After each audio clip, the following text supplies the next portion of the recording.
네, 국회에서 취업준비생의 인권을 위한 보호법 제정을 추진 중입니다. 이렇게 국회에서 취준생의 인권보호법을 위한 움직임이 있는데요. 네, 잡정보센터에서는 취준생들의 인권을 지키는 방법을 알려드리는 취준생 인권위원회가 있습니다. 네, 그동안 몰라서 넘어가고 또 알면서도 취업시장의 약자라서 넘어가야만 했던 그런 일들 많이 겪으셨을 텐데요. 오늘 이 코너를 통해서 조금이나마 자기 권리를 당당하게 외쳐볼 수 있기를 바라보겠습니다. 네, 오늘 도움 말씀 주실 현직 노무사, 노무법인 한림경기의 김교환 노무사님 함께하겠습니다. 어서 오십시오. 안녕하십니까. 안녕하세요. 또 2부의 도우미 신세미 캐스터도 함께합니다. 어서 오세요. 안녕하세요. 네, 안녕하세요. 반갑습니다. 뿜이 아버지.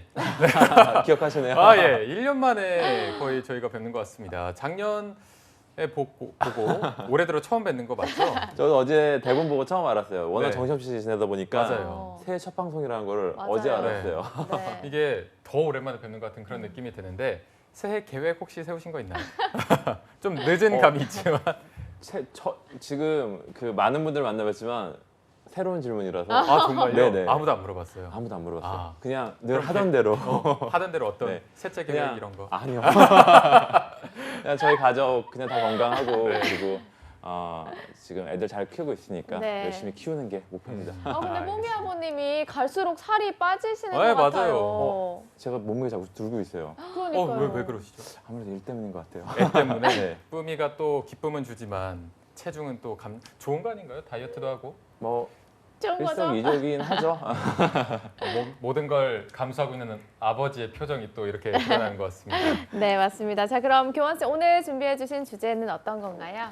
네, 오늘 제가 준비한 주제는 포괄임금제 관련된 부분인데 1953년 제정된 근로기준법 이후로 하루 노동시간은 8시간으로 규정돼 있고 네. 이걸 초과하는 시간은 근로자랑 사용자랑 합의해서 주 12시간 한도로 내에서만 할 수 있도록 돼 있고요. 이 경우에도 50% 이상의 가상임금을 지급하도록 하고 있습니다. 그러나 시급제 등 뭐 일부의 얘기죠. 보통의 월급제들 같은 경우에는 추가성을 현재 못 받고 있고요. 그러다 보니까 뭐 공짜 야근을 하는 게 아니냐 이런 어떤 의문을 품게 되고요. 네. 이게 가능한 게 지금 포괄임금제라는 제도 때문인데 오늘 이거에 대해서 한번 알아볼까 합니다. 네, 네. 알겠습니다. 오늘 포괄임금제에 대해서 알아보는 시간 가져보도록 할 텐데요. 먼저 신세미 캐스터가 안건에 대해서 소개해 주시죠. 네, 오늘도 사례 2가지로 안건을 소개하려고 하는데요. 이번에 학원 데스크 알바를 하기로 한 A씨는 자신의 근로계약서를 통해서 주 6일을 근무하는데 매일 8시간씩 일을 합니다. 초과 근무 수당이 없고요. 또 법정 휴무일이나 주말 근무에도 추가 수당이 없다고 명시가 돼 있는 것을 알게 됐는데요. A씨가 알아본 바로는 주 40시간 이상 근무를 하면 초과 수당으로 초과한 만큼 1.5배의 임금을 받으면서 주말에 근무할 게 될 때도 1.5배의 임금을 받는 것인데 계약서상에는 업무의 특성상 토요일과 일요일 근무 또는 법정 공휴일에 근무를 해도 추가적인 수당 및 급여가 지급되지 않는다. 또한 갑인 학원은 을인 저의 법정 공휴일 및 토요일, 일요일 야간 근무로 인한 추가 수당은 별도로 지급하지 않는다라고 되어 있었다고 합니다. 두 번째 사례입니다. 서울 삼성동에 있는 30여 명 규모의 중소 홍보 대행사를 다녔던 B씨는 서울의 명문대학교 신문방송학과를 나와서 기자를 꿈꾸다가 뜻을 접고 중소 홍보 대행사에 취직을 했는데요. 홍보 분야에서는 이름이 있는 업체였지만 근로자들의 사정이 매우 열악했습니다. 홍보 대행사 특성상 외근이 잦았고요. 또 외근을 마친 후에 사무실로 돌아와서 업무를 마무리하면 보통 10시쯤 퇴근을 했다고 합니다. 또 월요일에 열리는 홍보 행사가 있을 때는 주말도 없이 일을 했다고 하는데요. 휴일이면은 툭 하고 전화를 걸어와서 업무 얘기를 하는 상사에게 또 노이로제가 걸릴 지경이라고 합니다. 또한 고객을 따내기 위해서 프레젠테이션에 나서려고 치면은 밤샘 준비는 기본이었다. 어떨 때는 일주일에 4일 동안 집에 들어가지 못한 적도 있었다고 합니다. B씨가 근무하는 근로계약서에는 근로자의 근무 형태가 연장, 야간, 휴일 근무 등이 예정된 경우는 당해 임금은 법정 수당을 포함한 총액 임금으로 본다라고 명시가 되어 있었습니다. 따라서 오늘 취준생 인권위원회 안건으로는 헷갈리기만 한 포괄임금제에 대해서 파헤쳐 보자입니다. 네, 자 안건 소개 감사드립니다. 저희가 사례에 본격적으로 들어가기 전에 네. 포괄임금제란 뭐다 이렇게 확실한 개념 잡이가 필요할 것 같거든요.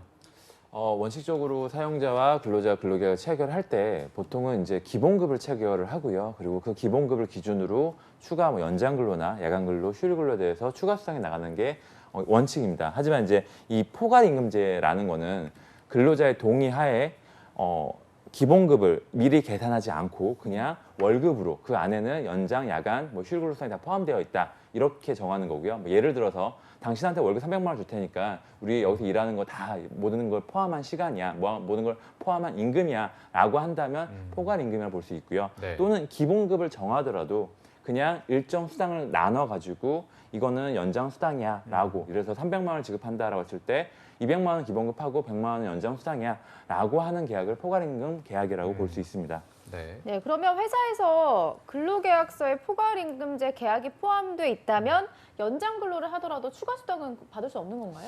근데 이 포괄임금제라는 제도가 법에는 나와 있지 않은 제도거든요. 판례에서만 인정을 하고 있는 제도인데 판례에서는 두 가지 요건을 들고 있습니다. 근로시간이 산정이 어려운 경우에 포괄임금제를 할 수 있고 네. 포괄임금제를 하려면 근로계약서 등을 통해서 명시적인 근로자의 동의가 필요하다라는 게 두 가지 요건인데요. 다만 노동부는 이 판례 요건과 다르게 좀 더 폭넓게 포괄임금제를 인정하고 있습니다. 하지만 최근 좀 추세에는 포괄임금제라는 부분이 장시간 근로랑도 근로를 가능하게 하는 제도이기 때문에 이를 막기 위해서 노동부도 좀 제한하려는 움직임을 보이고 있고요.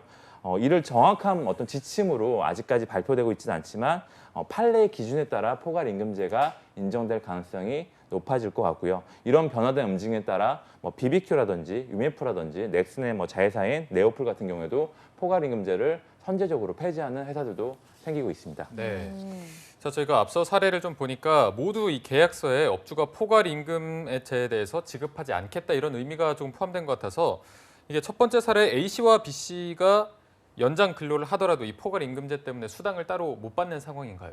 우선 제가 판례 기준대로 한번 보겠습니다. 아까 두 가지 요건 말씀드렸죠. 네. 그러니까 근로시간 산정이 어렵고 그리고 동의가 있었느냐 이 두 가지 요건인데 첫 번째 사례 보시면은 A 씨 같은 경우에는 데스크 알바직원입니다. 근로시간 산정이 어렵다고 볼 수 없고요. 네. 그리고 거기 보면은 뭐 추가 수당을 지급하지 않겠다라는 내용을 쓰고 있는데 이건 추가 수당을 포함했다는 어떤 동의를 한 근로계약서가 아니거든요. 그냥 지급하지 않겠다. 너 연장 근로 하더라도 난 지급하지 않을 거다라는 거지. 당신의 임금에 얼마를 포함하고 있다는 내용이 아니기 때문에 이거는 이러한 임금 근로계약은 포괄임금제를 볼 수 없고요. 두 번째 사례 같은 경우에는 근로계약서에 포괄임금제라는 건 명시가 되어 있는 것 같습니다. 다만 이제 근로시간 산정이 어렵냐 가능하냐의 부분인데 외근 업무가 잦다라는 부분에서는 근로시간 산정이 어려울 텐데 다만 진술하신 거 보면은 외근한 다음에 다시 사무실로 들어와서 내근 업무를 하고 있다라고 얘기를 하고 있거든요. 이 얘기는 결국에는 다시 들어오기 때문에 충분히 근로시간 산정은 가능하고요. 그렇기 때문에 포괄임금제로 인정하기는 어렵습니다. 네. 네, 여러분들도 예외적으로 인정된 제도였다는 점을 꼭 숙지하셨으면 좋을 것 같고요. 네. 또 고용노동부가 포괄임금제에 대한 움직임을 보이자마자 기업들에서는 줄지어 이 포괄임금제를 폐지하기 시작했는데요. 근로자들에게는 이 폐지만이 답이 아닌 것 같아요. 교원쌤은 어떻게 보시나요? 그러니까 정확히 보셨는데요. 그러니까 포괄임금제라는 거 아까 말씀드렸지만은 아까 예를 들어서 300만 원에 연장근로수당 100만 원이 포함되어 있다라고 하는데 갑자기 포괄임금제 폐지한다고 한다면 근로자는 원래 받던 고정급 300만 원 다 받기를 원할 거고요. 네. 사업주는 그중에 100만 원 연장근로수당이기 때문에 당신의 고정급은 200만 원이야라고 할 가능성이 높아지는 거죠. 결국에 이거에 대한 조율이 없다라고 한다면 결국 포괄임금제를 폐지하면 근로자만 불이익을 받게 되겠죠. 앞에 말씀드렸던 그 새 업체 같은 경우에는 다행히도 원래 받던 포괄임금제 그 모든 임금을 그대로 기본급화했는데요. 실제 이 부분이 어떤 노동부 지침으로 어떠한 방향책을 제시할지 그분이 좀 추후에 좀 관심을 두셔야 될 부분입니다. 네. 그렇다면 어쨌든 지금 상황이 포괄 임금제를 없애는 기업들이 하나둘 늘어나고 있다는 추세라고 볼 수 있는데 그럼 이렇게 포괄 임금제도가 폐지가 된다면 좀 다른 대책이 필요할 것 같거든요. 이에 대한 움직임도 따로 있나요? 그러니까 포괄임금제가 폐지가 된다면 결국엔 추가 수당을 지급해야 되는 문제가 발생하는데요. 문제는 추가 수당을 지급하기 위해서는 근로시간 책정이 돼야 됩니다. 네. 근데 아직까지 우리나라 현재 근로기준법에는 근로시간 책정에 대한 의무화, 그러니까 사업주한테 의무를 두고 있는 규정이 없어요. 그러다 보니까 지금 실무적으로도 발생되는 문제가 근로자는 본인이 연장 근로한 거를 공책에 적어놓습니다. 뭐 10시, 11시 이런 식으로 적어놓는데 사업주는 우리는 근로시간 모른다. 해당 근로자 근로시간 그 정도 근무하지 않았다라는 식으로만 답변을 하기 때문에 실제 노동부에서도 처벌이 어렵게 되는 거죠. 그러니까 포괄임금제를 폐지하기 위한 전제 요건은 뭔가 이렇게 법제화를 통해서 사업주한테 근로시간을 책정하도록 하는 의무 규정이 반드시 필요할 거고요. 네. 또 하나 이제 근로시간 측정만으로 그러니까 그 시간만으로 생산성을 판단하는 게 어려운 직종들이 있습니다. 예를 들어서 사무직 같은 경우에는 실제 8시간을 기준으로 하고 있지만 8시간 내내 집중을 해서 근무하는 경우들은 많지 않거든요. 뭐 저만 하더라도 일하기 싫으면 인터넷 기사거리 찾아보는데 뭐 대부분의 사무직도 많이 그러실 거예요. 그러니까 이렇게 추가 수당을 지급하게 되면 결국에는 8시간 내에서는 근무를 해태하고 있다가 수당을 더 받기 위해서 뭔가 그 습관적으로 연장근로 하는 경우들이 발생이 된다라는 거죠. 그래서 이거에 대한 어떤 제도적으로 방지할 그런 방책을 마련하는 것도 필요할 것 같습니다. 네, 알겠습니다. 교원쌤이 오늘 말씀해주신 포괄 임금제에 대해서 짚어준 내용처럼만 된다면 포괄 임금제랑 관련해서 골치 아플 일이 없을 것 네. 같다는 생각이 듭니다. 앞으로 고용노동부를 포함해서 정부의 노력 또한 필요해 보이는데요. 오늘 교원쌤 촌철살인 한마디 한번 들어볼게요. 네. 아마 2017년 10월 달에 그 언론 보신 분들, 기억하신 분들은 포괄임금제가 폐지됐다라고 생각을 하셨을 거예요. 근데 오늘 이 방송 보고 취준생이나 아니면 현재 재직자 본다라고 하더라도 포괄임금제 폐지가 안 됐구나라는 걸 다시 한번 확인을 하셨으면 좋겠고요. 그 당시 2017년 10월 달에 나왔던 내용은 노동부의 지침이긴 했지만 아직 정식 발표된 지침이 아니었습니다. 그 지침대로 보더라도 현재 오늘 제가 말씀드렸던 요건대로 포괄임금제를 폐지한다는 내용이고요. 이게 정확하게 발표되기 전까지는 아직 포괄임금제 폐지가 됐다고 볼 수는 없고요. 그리고 포괄임금제 폐지하기 위해서는 오늘 말씀드렸던 이러한 요건들이 좀 전제가 돼야 된다라는 부분들을 다시 한번 강조하고 싶습니다. 네. 자, 어쨌든 뭐 고용노동부를 포함한 정부의 노력이 항상 필요해 보일 텐데 이 부분에 대해서도 신세미 캐스터가 한마디 해주시죠. 네, 저도 오늘 포괄 임금제에 대해서 알아봤는데 이게 따로 법이 제정이 돼 있는 게 아니라 판례에서만 인정하는 사례라는 게 좀 새로웠던 것 같고요. 그래서 근로자들의 그런 권리를 보호하기 위해서는 출근 시간과 퇴근 시간을 뭐 제대로 기입을 하고 보관을 해야 된다, 이런 게 전제가 되어야 된다 말씀해 주신 게 참 맞는 말씀이신 것 같고, 근데도 또 유동적으로 조금 사무직 같은 경우는 계속 근무를 하는 게 아니기 때문에 좀 이 절충이 필요한 법이 나와야 되지 않을까 이런 생각을 합니다. 네, 맞습니다. 자, 오늘 마지막으로 교원쌤과 신세미 캐스터의 촌철살인 한마디까지 들어봤고요. 오늘도 취준생 인권위원회를 위해 수고해 주신 김교원 노무사님 그리고 신세미 캐스터 두 분 고맙습니다. 고맙습니다. 감사합니다.